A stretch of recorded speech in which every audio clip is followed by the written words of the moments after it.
Selamat datang di Kedaton Kesultanan Tidore, simbol kejayaan masa lampau, kebanggaan torang.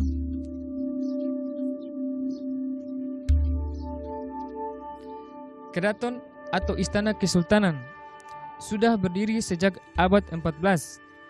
Beberapa kali renovasi sampai jadilah rupanya seperti yang sekarang ini.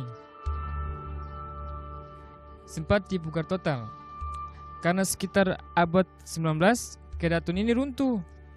Kolonial Belanda pada masa itu menghancurkan bangunan sebagai tanda kekuasaan. Seiring perjuangan masyarakat, Kedaton kembali berdiri. Hingga tahun 2013 lalu, Sultan ke-36 Jafar Shah membangun kembali Kedaton sesuai letak dan arsitekturnya yang asli.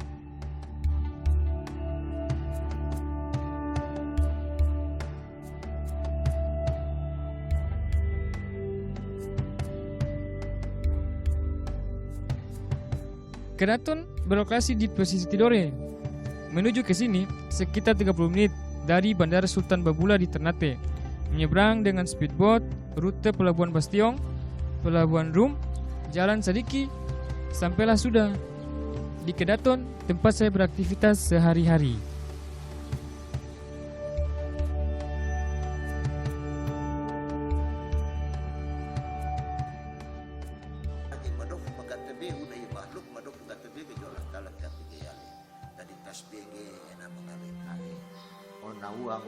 Saya Samsul Arifin Faruk, panggil saja Ul. Saya salah satu staf Kesultanan di bagian urusan administrasi.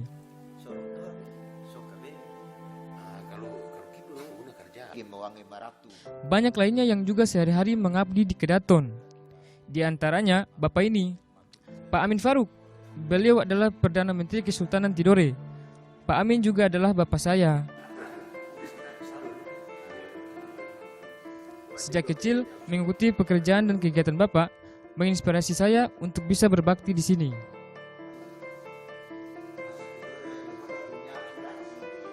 Nah, kalau yang ini namanya Pak Yunus. Pak Yunus merupakan Sohoi. Tak hanya jadi tangan kanan Sultan, Sohoi juga punya tanggung jawab pada warga.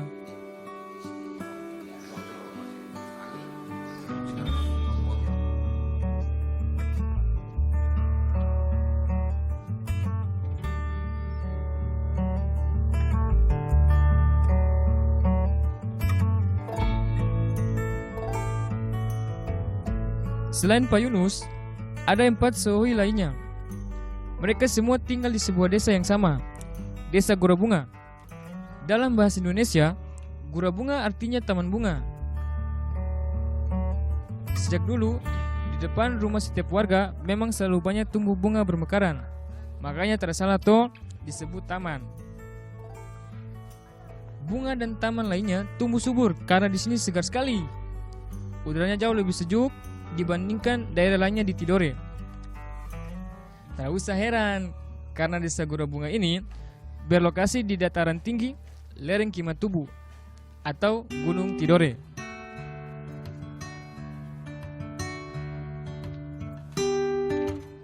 Menghuni area khusus, Sohoi juga tinggal di rumah yang tersebarang.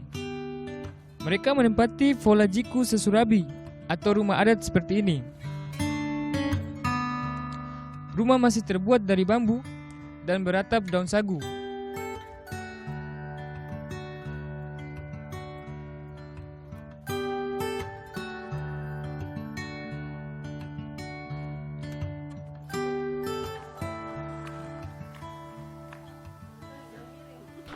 Waalaikumsalam.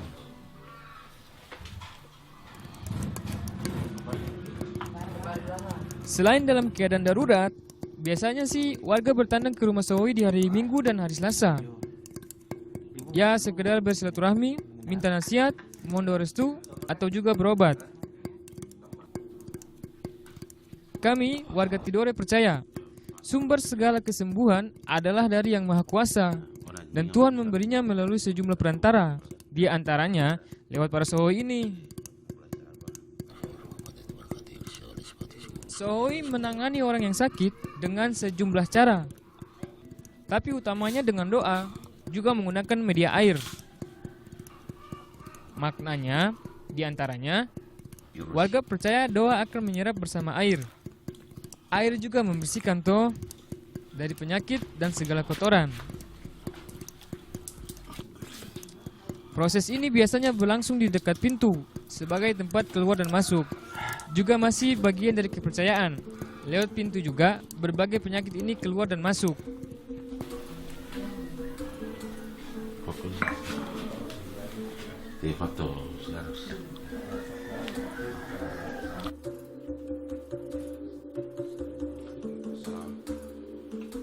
Kalau saya, sowan ke rumah Sohoi kali ini untuk silaturahmi sambil minta restu, seperti halnya sowan dan rutin mohon doa pada orang tua-tua.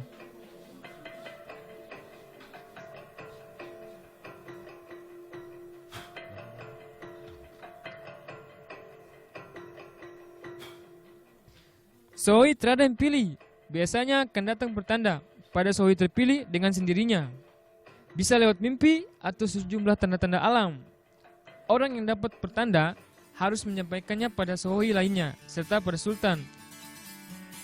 Kemudian setelah ritual khusus, mulailah dia tulus mengabdi pada Sultan, Kesultanan dan masyarakat Kesultanan Tidore.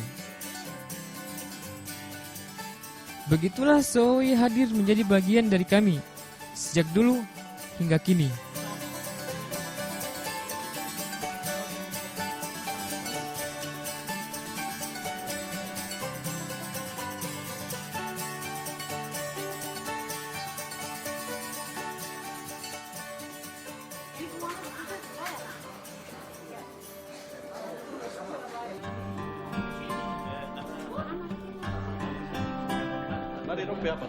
Bukan itu saja tradisi yang lestari di sini. Banyak warisan budaya masih terus kami jaga dan jalani. Di antaranya dalam rangkaian prosesi pernikahan. Mari tong lihat acara pernikahan sepupu saya.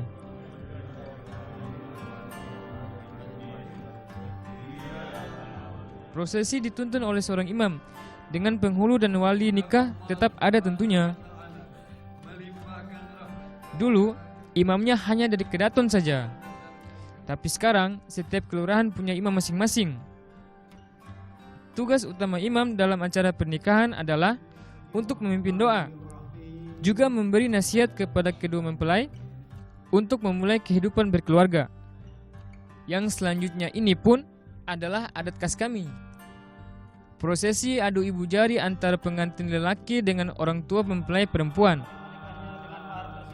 Kami maknai adu ibu jari sebagai simbol dan janji bahwa sebagai suami nanti, laki-laki ini akan kuat menjaga keluarga dan istri.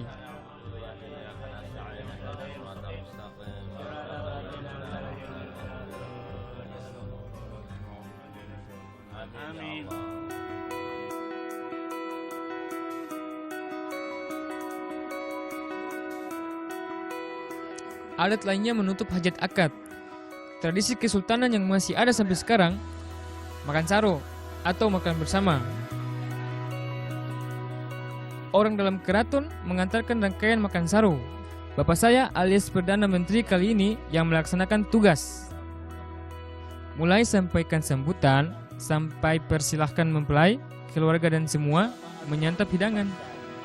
Ate bulang borijo udah kudu moju itu suba yo yado ua siden hormati yo yado ua siden toma enari jo.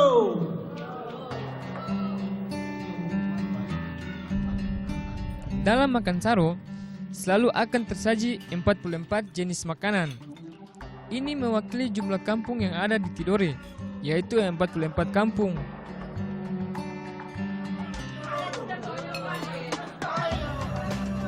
Tiga makanan merupakan makanan berat, sumber karbohidrat dan protein atau lauk pauk. 11 lainnya aneka pencuci mulut. Ada juga aturan untuk memakannya, sesuai adat Kedaton.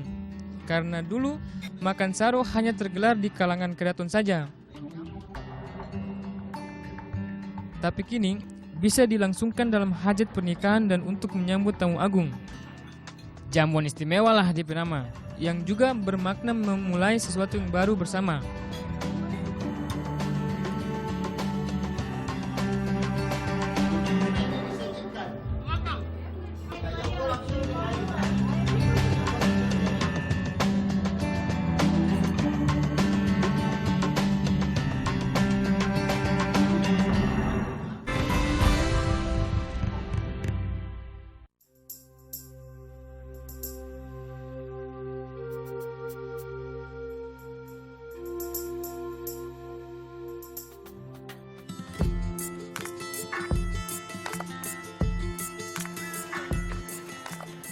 Sebelum masuknya Islam ke Nusantara, Tidore tanah kampung torang ini disebut Kieduko, artinya pulau bergunung api. Bentang alam jadi berkah bagi kami, karena tanah torang jadi subur sekali.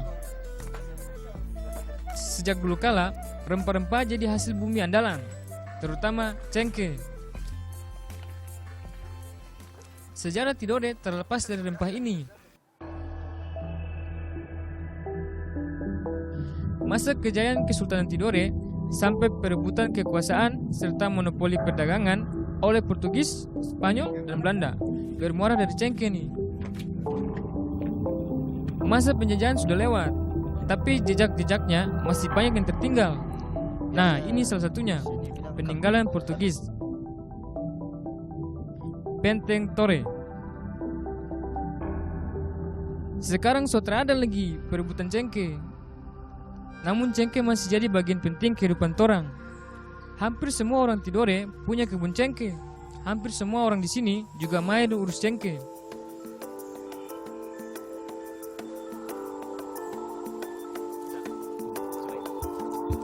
Di musim panen, 3-5 orang memanjat untuk petik cengkeh.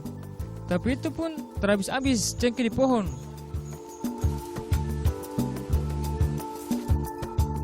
Orang tua-tua dulu bilang, cengkeh itu barang yang bernilai sangat tinggi. Harga cengkeh bahkan lebih tinggi seharga emas. Karena cengkeh banyak manfaatnya, mulai sebagai bahan makanan sampai untuk jadi bahan obat-obatan. Saat ini, harga cengkeh kering saja berkisar 120 sampai 150 ribu rupiah per kilogram.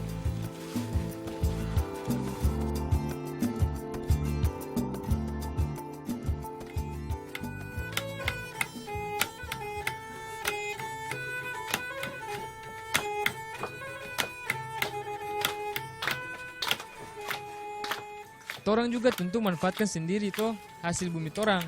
Di antaranya untuk diracik jadi kopi nikmat khas Tidore. Namanya kopi dabo.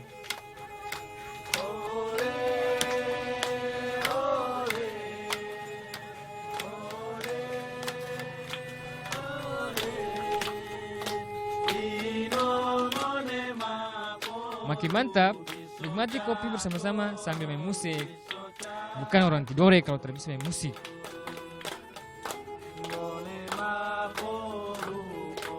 Musik sudah menjadi bagian tradisi kami.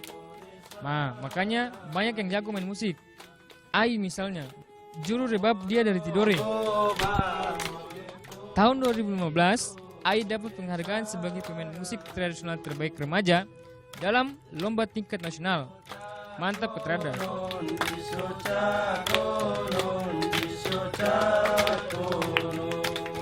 Dia alat musik ini namanya tifa tui.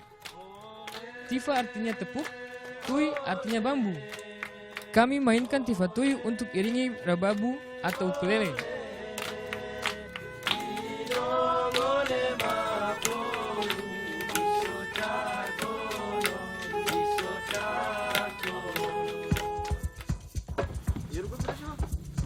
Main musik sambil seruput kopi dabo.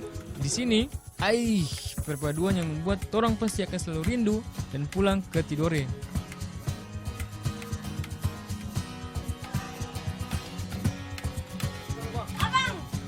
Bisa dibilang semua orang Tidore bisa main tifa tui, karena kami sudah mendengar dan memainkannya sejak kecil.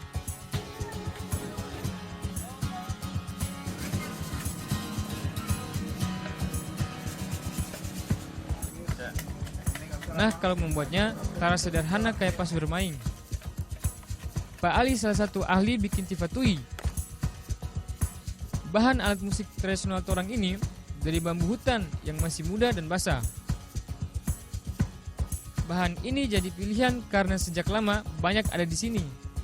Mudah dikupas kulitnya dan bisa disesuaikan nadanya.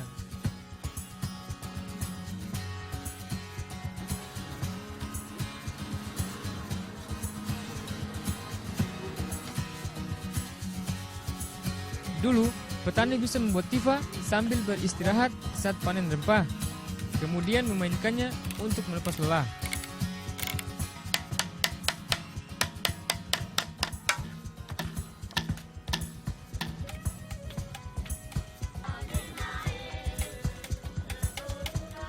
Belajarnya sih mudah. Biasanya kita ajarkan teknik pukulan dulu. Kalau so pandai hasilkan suara, baru irama dan dampaknya. Mudah saja, yang penting tepuk dengan sukacita.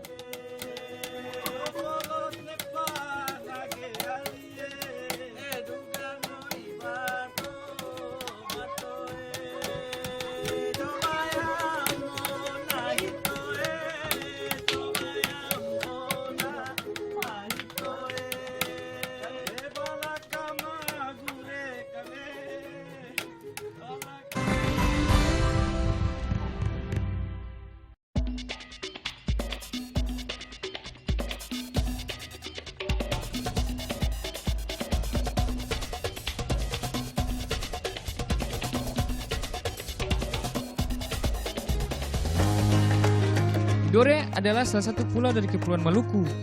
Warga pun banyak beraktivitas dan hilir mudik lewat perairan. Gerbang keluar masuk tentunya lewat pelabuhan, salah satunya pelabuhan Trikora ini. Lewat pelabuhan kecil ini, orang Tidore yang bekerja di pulau lain jadi pegawai negeri di ibu kota provinsi Sofifi atau ke pulau seberang Ternate misalnya. Pulang dan pergi, orang yang berdagang juga banyak menyeberang ke berbagai pulau dari sini. Tak sedikit juga orang yang kunjungi Tidore berlabuh di pelabuhan ini.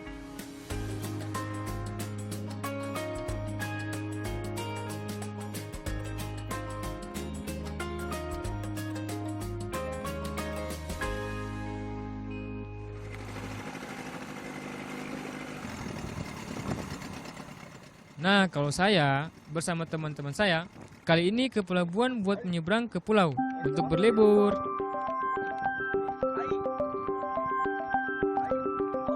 Tak perlu bingung cari kapal dan nakoda. Pemuda Tidore banyak yang pandai melaut. Jadi kalau orang mau nyebrang, tinggal cari saja orang yang kenal. Lalu siapkan doi untuk pengganti minyaknya toh.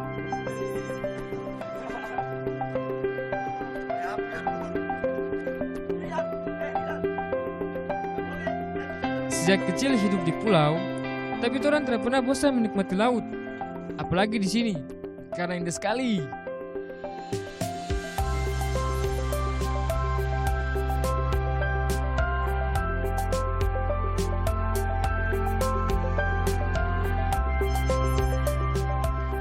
Tujuan kali ini, Pulau Vailonga. Menuju ke sini sekitar 15 menit saja dari pelabuhan Trikora.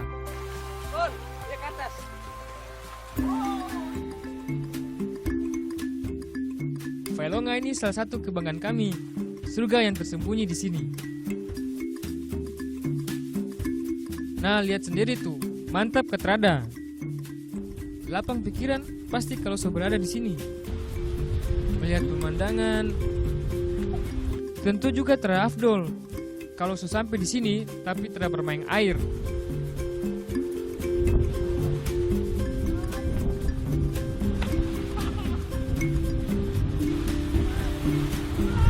Ingin juga menikmati ini, singgahlah ke kampung saya dan main ke Vailonga.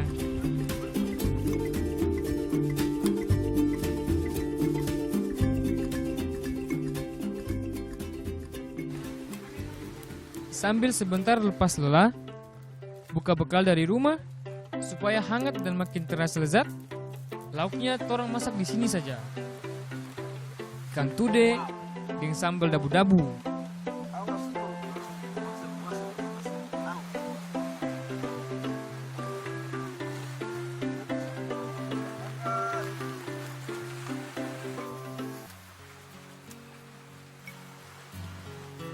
Santap dengan lempeng sagu.